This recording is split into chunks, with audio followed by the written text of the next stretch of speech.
تکبیر، اللہ اکبر، نعرہ رسالت یا رسول اللہ، نعرہ حیدری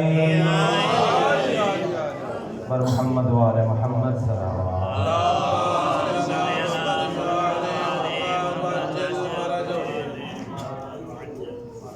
اعوذ باللہ من الشیطان الرجیم، بسم اللہ الرحمن الرحیم، الحمد للہ الذی خص الولایۃ بعبادہ الاصفیاء وشرح صدورنا بمعرفۃ الاولیاء وزکى نفوسنا بمحبة الأزكياء وهذب أعماقنا بالدموع والبكاء والصلاة والسلام والتحية والإكرام على أشرف الأنبياء وآلهم النجباء النقباء الذين قيل في شأنهم إنما يريد الله ليذهب عنكم الرجس أهل البيت ويطهركم تطهيرا.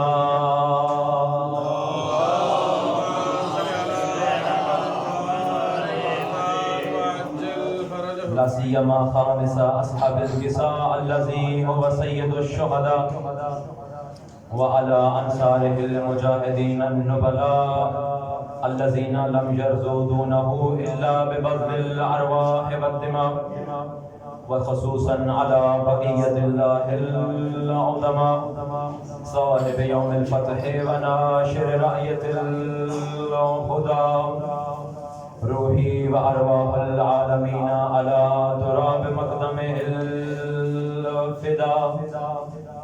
أما بعد فقد قال الرحمن في القرآن بسم الله الرحمن الرحيم ألم ترى كيف ضرب الله مثلا كلمة طيبة كشجرة طيبة أصلها ثابت وفرعها في السماء صلوات. اللهم صل على محمد وآل محمد وعجل فرجهم. ماشاءاللہ سیدنا، ماشاءاللہ ماشاءاللہ. زمین پر رہنے والوں کو جنت میں آنا مبارک ہو.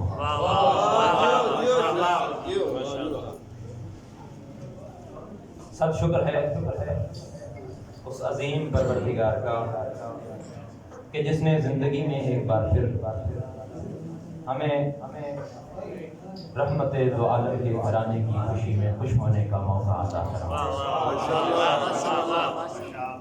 حمد و ستائش کے تمام قافلے رہبار خلوص پہ استوار کر کے شہرائے توحید جا رہا ہے.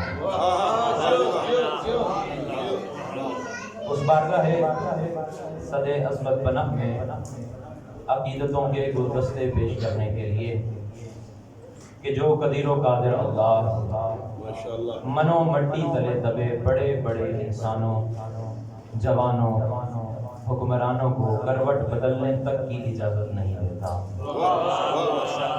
لیکن وہی اللہ قبرستان زراعت میں دبے معصوم دانے کے دل پہ ساز حیات چھیڑتا ہے.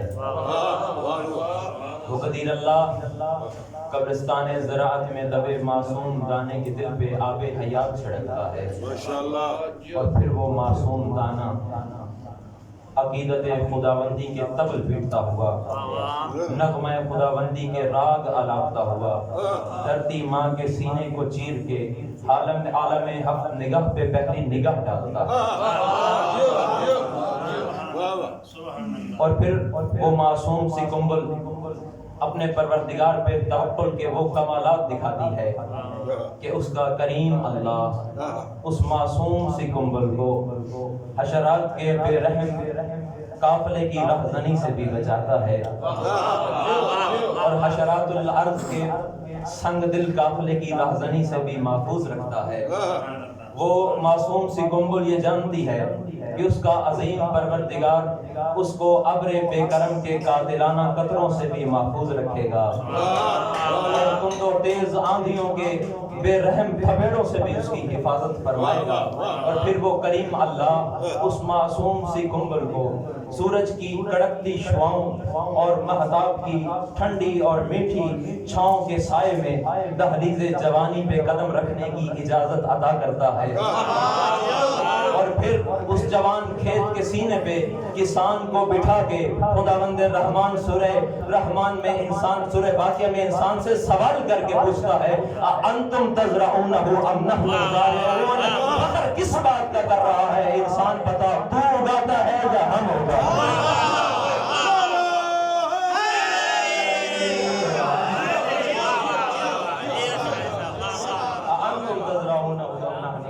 انسان تو بتا، اب بتا تو اگاتا ہے یا ہم ہوگا۔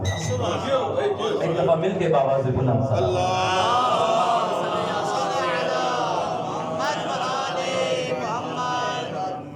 ارشاد خداوندی ہو رہا ہے الم تری کیف ضرب اللہ مثلا کلمۃ طیبۃ کشجرۃ طیبۃ۔ اے انسان، کیا آپ نے نہیں دیکھا کہ کس طرح تیرے کریم پروردگار نے، کس طرح اس اللہ نے کلمہ طیبہ کی مثال دی ہے کہ کلمہ طیبہ ایسے ہے جیسے کہ شجرہ طیبہ۔ آپ سب جاننے والے علماء کرام موجود ہیں، شجرہ یعنی درخت، کہ کلمہ طیبہ کی مثال شجرہ طیبہ کی مانند ہے، اصلھا ثابت و فرعھا فی السماء، کہ اس شجرہ طیبہ کی اصل، اس کی جڑ محفوظ ہے، مضبوط ہے، ثابت ہے، و فرعھا فی السماء، اور اس کی شاخیں آسمان تک پہنچی ہوئی ہیں۔ قبلہ کوئی بھی درخت ہوتا ہے، اگر آپ کسی درخت کو دیکھیں تو اس کے چند اجزاء ہوتے ہیں۔ ایک درخت چند چیزوں پہ مشتمل ہوتا ہے، چند اجزاء ہوتے ہیں اس کے۔ قبلہ اگر زحمت نہ ہو تو اس کی تھوڑی سی ایکو کم کر دیں، آواز ریپیٹ ہو رہی ہے۔ ایک درخت کی چند شاخیں ہوتی ہیں، ایک تنا ہوتا ہے، چند پتے ہوتے ہیں۔ دیکھنے میں ایک درخت اگر دیکھیں تو تین چیزوں پہ مشتمل ہوتا ہے، تنا، شاخیں اور اس کے پتے۔ اس کی جڑ بھی ہوتی ہے لیکن وہ سامنے نہیں ہوتی، درخت کی جڑ چھپی ہوئی ہوتی ہے، سامنے تین چیزیں ہوتی ہیں، تنا، درخت کی شاخیں اور درخت کے پتے۔ لیکن جو ان تینوں چیزوں کے لیے اہم اور سب سے مؤثر چیز ہے کہ جو ایک درخت کو بقا کے لیے جس کی ضرورت ہوتی ہے، اگر کوئی درخت، اگر کوئی تنا باقی رہنا چاہتا ہے اور زندگی کے نشیب و فراز سے گزرنا چاہتا ہے تو وہ اس ایک چیز کی طرف محتاج ہے۔ وہ کیا ہے؟ وہ ہے اس درخت میں موجود رس۔ کہ درخت میں موجود رس کی طرف وہ تنا بھی محتاج ہے، وہ شاخیں بھی محتاج ہیں، وہ پتا بھی محتاج ہے۔ اگر وہ تنا چاہتا ہے کہ وہ زندگی کی بہاریں دیکھے تو اس کو چاہیے کہ وہ جڑ سے رس لیتا رہے۔ اگر شاخیں چاہتی ہیں کہ وہ تند و تیز آندھیوں کا مقابلہ کر سکیں تو اس کو بھی چاہیے کہ تنے سے رس حاصل کرتے رہیں۔ اور اگر وہ پتے چاہتے ہیں کہ در بدر کی ٹھوکروں سے محفوظ ہو جائیں تو ان کو بھی چاہیے کہ وہ شاخوں سے رس حاصل کرتے رہیں۔ جملہ آپ کی سماعتوں کی نظر کرنا چاہتا ہوں، پوری توجہات میرے ساتھ رہیں۔ اگر بالفرض کسی وجہ سے یہ شاخیں ان پتوں کو رس دینا چھوڑ دیں یا یہ پتے ان شاخوں سے رس لینا چھوڑ دیں تو کیا ہوگا؟ چند گھنٹوں یا چند دنوں کے بعد ہوا کا ایک ہلکا سا جھونکا آئے گا، اور وہ ہوا کا جھونکا درخت کے ان پتوں کو، جنہوں نے اپنا تعلق شاخوں سے توڑ دیا ہے، جنہوں نے شاخوں سے رس لینا چھوڑ دیا ہے، ہوا کا یہ ہلکا سا جھونکا اس کو شاخوں سے جدا کر کے زمین پہ پٹک دے گا، اور پھر در بدر کی ٹھوکریں ان پتوں کا مقدر بن جائیں گی۔ اسی طرح اگر ہم دیکھیں ان درخت کی شاخوں کو تو سیم یہی بحث آتی ہے۔ اگر یہ شاخیں درخت کے اس تنے سے رس لینا چھوڑ دیں یا درخت کا تنا ان شاخوں کو رس دینا چھوڑ دیں تو کیا ہوگا؟ ہوا کا جھونکا آئے گا، چند دنوں یا چند مہینوں کے بعد یہ شاخیں سوکھ جائیں گی اور ہوا کے تیز جھونکے ان شاخوں کو درخت سے جدا کر کے زمین پہ پٹک دیں گے. اور پھر کوئی گزرنے والا، اگر سارے گاؤں کے بیٹھے ہیں تو ایک مثال، اگر کوئی گزرنے والا دیکھے گا تو اپنے حقہ کی آگ جلانے کے لیے کو اکٹھا کرے گا اور گھر جا کے آگ میں جلا دے گا. اسی طرح اگر یہ تنا، درخت کا تنا اپنی جڑوں سے رس لینا چھوڑ دے یا یہ جڑیں اس تنے کو رس دینا چھوڑ دیں، کیا ہوگا؟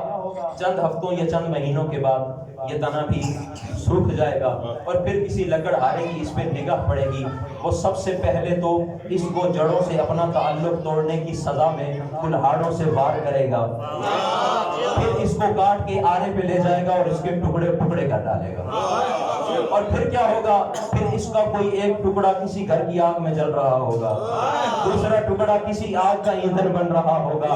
تو سمجھ میں آ گئی کہ بلا اگر اس تنے کو اس تیز آندھی کے مقابلے میں اور ان آرے کے اس کلہاڑے سے بچنا چاہتا ہے تو اس تنے کو بھی ضرورت ہے کہ وہ جڑوں سے رس لیتا رہے اور جڑیں اس کو رس دیتی رہیں. اگر یہ شاخیں چاہتی ہیں کہ اس درخت کے تنے سے متصل رہیں اور در بدر کی ٹھوکریں کھانے سے بچ جائیں تو ان شاخوں کو بھی ضرورت ہے کہ وہ بھی اس تنے سے رس لیتی رہیں. اگر یہ پتے چاہتے ہیں کہ در بدر کی ٹھوکروں سے بچ جائیں، ان پتوں کو بھی ضرورت ہے کہ ان شاخوں سے رس لیتے رہیں اور شاخیں ان پتوں کو رس دیتی رہیں. اب قبلہ ذرا توجہ فرمائیے گا. ایک شخص امام علیہ السلام کی خدمت میں حاضر ہوا.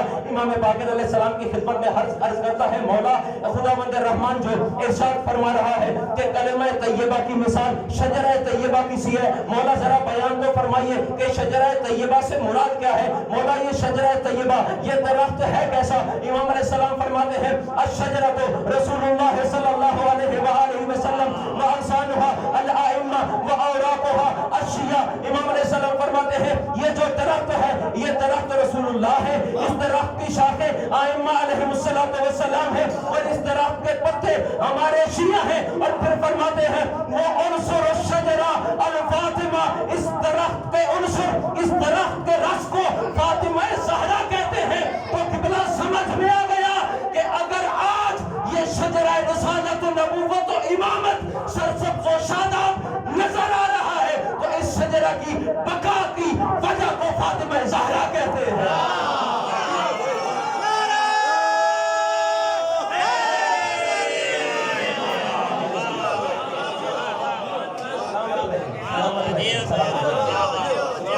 سمجھ میں آ گیا. اگر آج یہ شجرہ رسالت و نبوت و امامت سرسبز و شاداب نظر آ رہا ہے تو فاطمہ زہرا کی وجہ. جملہ بدل کے آپ کی سماعتوں کی نظر کروں. پوری کائنات کا مرکز و محور یہ شجرہ نبوت و رسالت و امامت ہے. اس شجرہ نبوت و امامت کی حیات کو فاطمہ زہرا کہتے ہیں.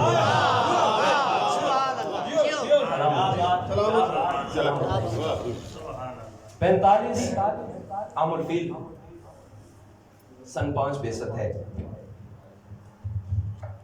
20 جمادی الثانی کی حسین رات ہے. عروس شب مغربی حجرے سے نکل کر فضائے عالم میں گلگشت کر رہی ہے. تارے نکل کر کائنات عالم کی مانگ میں موتی بھر رہے ہیں. کہکشاں آسمانی پیشانی پر افشاں چھڑک رہی ہے. ستارے اور سیارے رحمت دو عالم کے گھر کی خوشی میں ادھر ادھر رقصاں ہیں. ثوابت نگراں ہیں. کتب اپنی جگہ پہ جمع دیکھ رہا ہے. جنت کو اس شان سے سجایا گیا کہ زعفران کی گھاس کو لگایا گیا. کوثر و تسنیم کی آبپاشی کی گئی. ہر طرف خوشی کا سما ہی سما ہے. کہ اتنے میں 20 جمادی الثانی کے سورج نے رات کے تاریک پردے کو چیر کر کائنات عالم میں قدم رنجا کرنے کا ارادہ فرمایا. کہ کائنات نے کیا دیکھا کہ یک بیک ایک دفعہ پوری کائنات ایک مخصوص نور سے روشن ہو گئی. ایک مخصوص نور کے ساتھ پوری کائنات منور ہو گئی. اللہ تبارک و تعالی نے اپنے حبیب کو بلکہ مجملہ بدل کے کہوں، خالق کے کوثر نے مالک کے کوثر کو تفسیر سورہ کوثر عطا کر دی۔ خالق کے کوثر نے مالک کے کوثر کو تفسیر سورہ کوثر عطا کر دی۔ میں نے جملہ کہا کہ پوری کائنات ایک مخصوص نور سے منور اور روشن ہو گئی۔ ممکن ہے کہ کسی کے ذہن میں کوئی سوال آ جائے تو میں روایت بیان کرتا چلا جاتا ہوں۔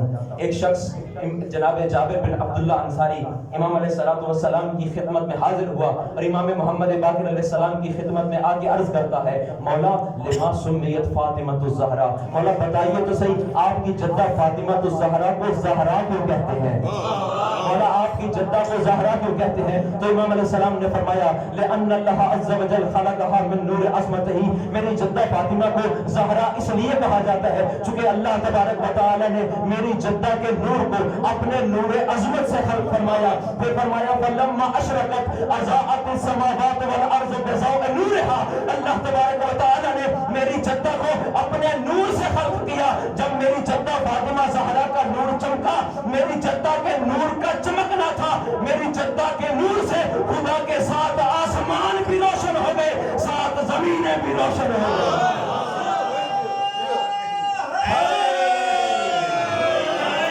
ساتوں آسمان بھی روشن ہو گئے اور ساتھ زمینیں بھی روشن ہو گئی۔ اتنے میں صرف کیا آسمان اور زمین روشن ہوئے نہیں، وغشیت ابصار الملائکہ، اب ملائکہ کی آنکھیں چترا گئی اس نور سے۔ خدا کی بارگاہ میں سر سجدے میں رکھ کے کہنے لگے الہنا و سیدنا ما ھذا النور، پروردگار بتا تو صحیح یہ نور کیسا ہے؟ تیرے ساتھ آسمان روشن ہو گئے، ساتوں زمینیں روشن ہو گئی، ہماری آنکھیں چترا گئی، پروردگار بتا تو صحیح یہ نور کیسا ہے؟ تو اللہ تبارک و تعالی نے ملائکہ کی طرف دیکھ کر کے فرمایا ھذا نور من نوری، ھذا نور من نوری، ھذا نور من نوری، میرے ملائکہ یہ نور میرے نور میں سے ہے۔ واسکنتہ فی سمائی، میں نے آسمان کو اس نور کا مسکن بنایا ہے۔ وخلقتہ من عظمتی، ملائکہ یاد رکھنا اس نور کو کوئی عام نور نہ سمجھنا، اس نور کو میں نے اپنے نور عظمت سے خلق فرمایا۔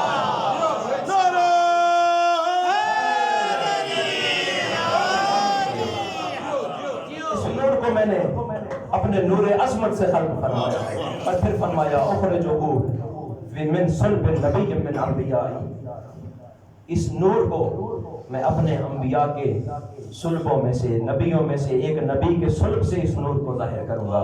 وَأُفَضِّلُهُ عَلَى جَمِيعِ الْأَنْبِيَاءِ، میرا وہ رسول کیسا ہوگا؟ اس رسول کو میں نے اپنے تمام انبیاء پہ فضیلت عطا فرمائی۔ میں بیان کر رہا تھا کہ کیوں کہا گیا سیدہ کو زہرا۔ رسول خدا صلی اللہ علیہ وآلہ وسلم ارشاد فرما رہے ہیں، صلوات پڑھنے میں آواز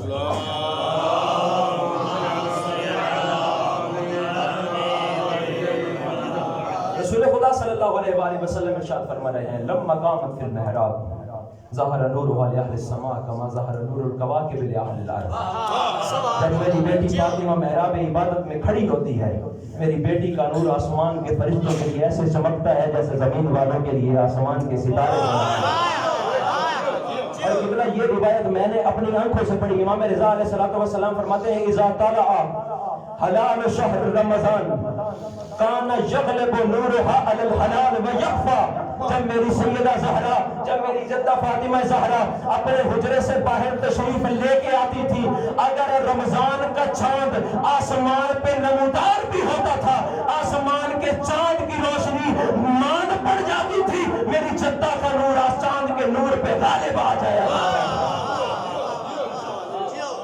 میری جدہ کا نور آسمان کے چاند کے نور پہ غالب آ جایا کرتا تھا، اور پھر اس وقت چاند کا نور ظاہر ہوتا تھا جب میری جدہ واپس حجرے میں تشریف لے جاتی۔ قبلہ یہ تو تھا نور سیدہ فاطمہ زہرا۔ اگر طبیعتوں پہ لوال گزرے، اجازت طلب کر رہا ہوں آپ سے، اگر اجازت دیں، یہ تو تھا نور سیدہ فاطمہ۔ میں آپ کے سامنے نور مرکب سیدہ فاطمہ بیان کرنا چاہتا ہوں۔ یہ تو سیدہ کا نور تھا نا، سیدہ کی سواری کا نور کیسا ہوگا؟ ایک دن جناب سلمان حاضر ہوئے رسول خدا کی خدمت میں اور آگے عرض کرتے ہیں یا رسول اللہ سألتک باللہ، میں آپ کو اللہ کی قسم دے کے سوال کرتا ہوں، بتائیے آپ کی بیٹی فاطمہ زہرا میدان قیامت میں کس حال میں وارد ہوگی؟ آپ کے بیٹی کے میدان قیامت میں فضائل کیا ہوں گے؟ مولا آپ کی بیٹی کے وہ فضائل جو قیامت میں نظر آئیں گے میں آپ سے آج سننا چاہتا ہوں۔ روایت کہتی ہے فَأَقْبَلَ النَّبِيُّ ضَاحِكًا مُسْتَبْشِرًا، کائنات کی خوشیاں سمٹ کے رسول کے چہرے پہ آئیں، مسکرا کے سلمان کی طرف دیکھ کے فرمایا وَالَّذِي نَفْسِي بِيَدِهِ، اس خدا کی قسم جس کے قبضہ قدرت میں مجھ محمد کی جان ہے، اِذَا كَانَ يَوْمُ الْقِيَامَةِ جَاءَتْ جَارِيَةٌ عَلَى نَاقَةٍ، ایک جب قیامت کا روز ہوگا میری بیٹی فاطمہ زہرا ایک ناقہ پہ سوار ہو کے آئے گی۔ وہ ناقہ ہوگی کیسی؟ رَأْسُهَا مِنْ خَشْيَةِ اللَّهِ وَعَيْنَاهَا مِنْ نُورِ اللَّهِ وَخِتَامُهَا مِنْ جَلَالِ اللَّهِ وَعُنُقُهَا مِنْ بِهَاءِ اللَّهِ وَسِنَامُهَا مِنْ رِضْوَانِ اللَّهِ۔ اس اٹھنے کی خاصیت کیا ہوگی؟ اس اٹھنے کی خاصیت یہ ہوگی سر خشیت الہی کی وجہ سے جھکا ہوا ہوگا، آنکھوں سے نور الہی چمک رہا ہوگا، نظر الہی کی لگام میں ڈالی ہوئی ہوگی، قرآن جلال الہی کی ہوگی۔ اس نور کے محبل پہ میری بیٹی فاطمہ زہرا بیٹھی ہوئی ہوگی۔ پھر فرمایا یہ ناقہ ہوگی کیسی؟ آگے بڑھ کے ارشاد فرماتے ہیں اس ناقہ کی اور کیا خاصیت ہوگی؟ اس ناقہ کی خاصیت میں فرمایا تفلت تفلتن فی سبعۃ احبر مالحۃ لعذبت، امام رسول خدا فرماتے ہیں اگر اس اونٹنی کے منہ کے لعاب کا ایک قطرہ 7 سمندروں میں جا پڑے، اس ایک لعاب کے ایک قطرے کی وجہ سے تمام سمندر میٹھے ہو جائیں گے۔ اور پھر فرمایا لو اخرج ظفر خنصرها الى دار الدنیا، سلمان اس اٹھنی کی فضیلت یہ ہوگی اگر میری بیٹی کی سواری کے ناخن کا ایک حصہ اس دنیا میں آ جائے، لا غاشی الشمس والقمر، اس اٹھنی کے اس ناخن کے نور کی وجہ سے سورج اور چاند کو غشا آ جائے گا۔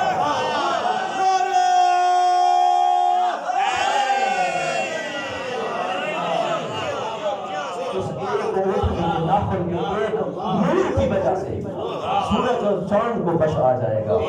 بلا جس کی سواری کے نور کا یہ عالم ہو، اس زہرا کے نور کی عظمت کو کون کرتا؟ میرے پاس مجھ سے پہلے خطبہ بہت اچھے انداز میں پڑھ گئے، میں آخری جملہ آپ کی سماعتوں کی نظر کر کے آپ کی عبادت کو تمام کروں۔